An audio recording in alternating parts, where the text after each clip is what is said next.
তেলের বয়রা দিয়ে আর দেশি মুড়ি দিয়ে পান্তা ভাত জমিয়ে খাবো।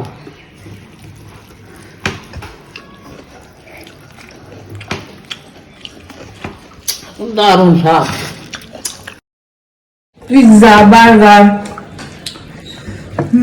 বিরিয়ানি, তার থেকে ভালো খাচ্ছে, এর থেকেও স্বাদ, তাই না গো? বোম্বাই লঙ্কা, এই যে বোম্বাই লঙ্কা, মুসুরির ডালে বড়া, দেশি ধানের মুড়ি,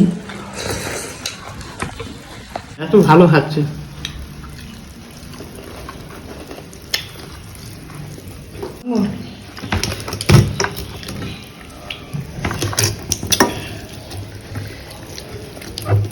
সেন্ট অপূর্ব, তাই না? ঘিয়ের বাসনাও করে, আবার সেন্ট আছে, আবার স্বাদও সেই।